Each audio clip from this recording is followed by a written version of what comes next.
Hey guys, Musa here, and today I'm bringing you my Monday Night Football prediction between the New York Jets and the San Francisco 49ers. Now, without a further ado, let's get started. Now, let's kick it off with the injury report of the 49ers. We got defensive end Detur Gross-Matos with a knee injury, linebacker D. Winters with an ankle injury, safety Talanoa Fufanga with a knee injury, guard Aaron Banks with a finger injury, Christian McCaffrey, running back with a Achilles injury.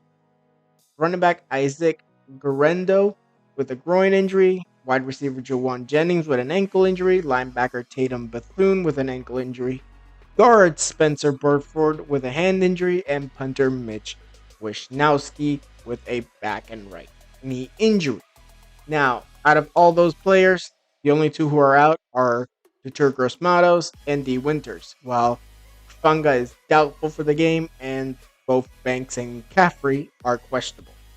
In my opinion, Hufanga ain't gonna play, while Banks and McCaffrey both will, while the rest of them are gonna play, no doubt in my mind. Now, how bad does this hinder the 49ers? On offense, a lot. Because without McCaffrey, without Banks, that is a weakened offensive line, and you're going back to your backup running back. So that's gonna be hurtful on the offensive side. Losing Fufanga might be a horrible thing to happen for the 49ers if it happens, while Gross Matos not being in the game is going to hinder them a lot, although I don't think it'll hinder them to a significant level that they won't actually I'm certain that they'll play some good defense even without them. Now on to the starting offense of the San Francisco 49ers, starting off with Brock Purdy at quarterback. Running back Christian McCaffrey, and if he can't go, Jordan Mason will join him. Will be joining the team. Then we get fullback Kyle Juszczyk with receivers Debo Samuel, Brandon Ayuk, and Jawan Jennings. And then we get to tight end, which is George Kittle. Left tackle will be Trent Williams. Aaron Banks will be the starting left guard. If he cannot go, Dominic Cooney will take over. Jake Brindell as the center, Spencer Burford as the right guard, Colton Mekapitz as the right tackle. And honestly, what do I think about that? I think that if Banks does not play, it's going to hinder them. And same goes for McCaffrey. I just said that in the injury report. But now we got to understand, what will this team be able to do if they don't have either of those two? If they don't have Banks, then whoever is behind the line, whether it be Christian McCaffrey or Jordan Mason, whoever it is, in the end, is that person going to have the same effect that they normally would? And that's a no. Losing one offensive lineman could be a hindrance to you. And then you get the loss of McCaffrey himself. If you lose McCaffrey but not Banks, it's not going to change as much. It will change a little, but not as much, because you still got your same offensive line.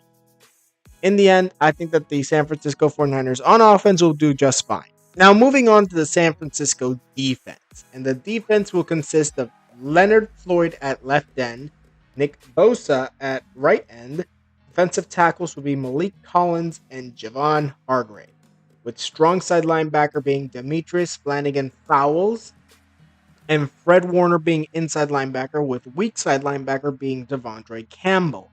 Cornerback Isaac Yamdome will be at corner along with Javarius Ward. And then we get Jair, I think, I don't know how you say that, Brown at free safety. And Palalona Hufanga will be at strong safety, but if he cannot go, George Odum will take over. Like I said, it's not going to be that much of a hindrance to lose Hufanga, but it will be a hindrance because he's one of your top safeties. And to be honest, I'm not so certain about Odum taking over, but that does not mean the San Francisco defense is going to be terrible. And yeah, to be honest, I think that the San Francisco defense actually went up in strength after them getting a Leonard Floyd and Devondre Campbell on the team. To be honest, I think that they'll be doing just fine as long as they pressure Aaron Rodgers, as long as they make him make mistakes. That's all that is needed. Keep Bryce Hall, or I think, yeah, it's Bryce Hall. Yes, I think it is Brees Hall. Sorry, Brees Hall. As long as you keep Brees Hall in the backfield and just stop him all all day long, that's all the San Francisco 49ers will need to win this game defensively. Now, moving on to the injury report of the New York Jets, and we got guard Wes Schweitzer. We also linebacker Zaire Barnes, each with a hand and ankle injury. Safety Jarick Bernard Converse with a groin injury. Tackle Max Mitchell with a shoulder injury. Guard Xavier Newman Johnson with a shoulder injury. And receiver Mike Williams with a knee injury. Now, honestly, the first two, Wes and Zaire, will be out for this game. I think the other four will play. I have no doubt in my mind about that, especially Mike Williams.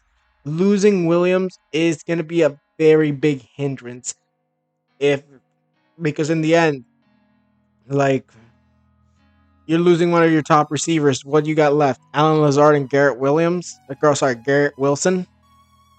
That's something that will honestly hinder Aaron Rodgers in that offense. So they need them there.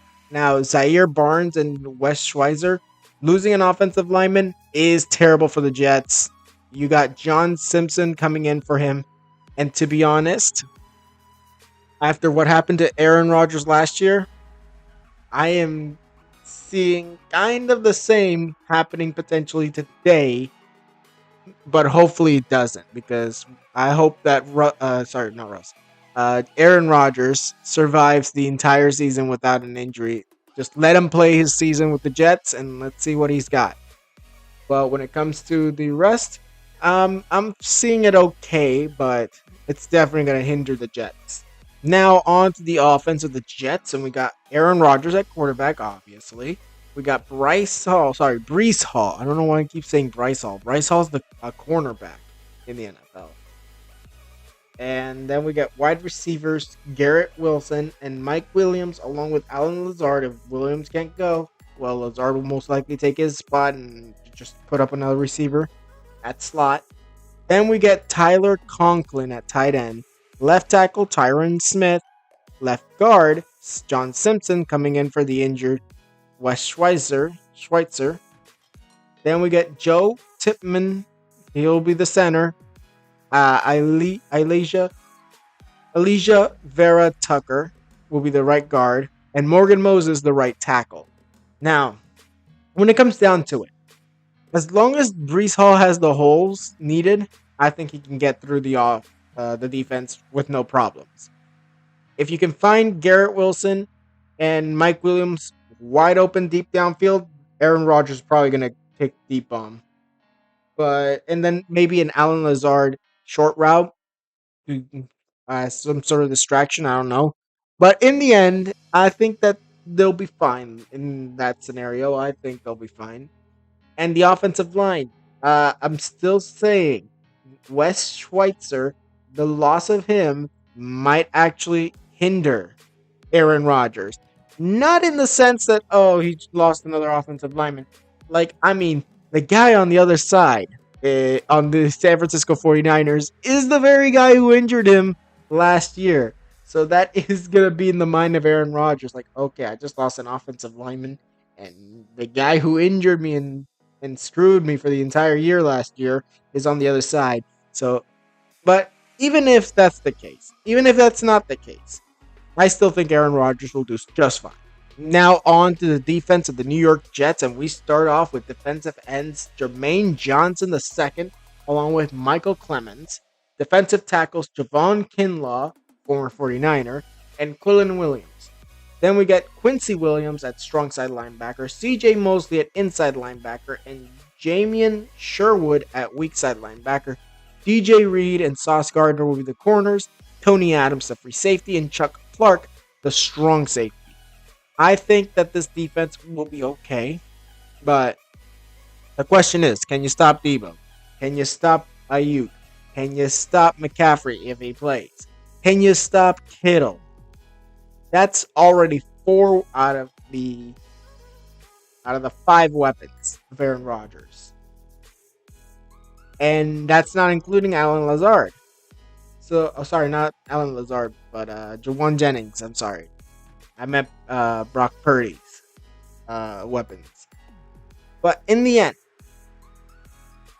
like this defense really needs to like as long as you keep all those receivers in check, you may have to worry a lot about George Kittle, but you can't leave the other guys open. Maybe a Juwan Jennings in the short route, but you cannot keep Ayuk and what was his name again? Uh, I forgot again.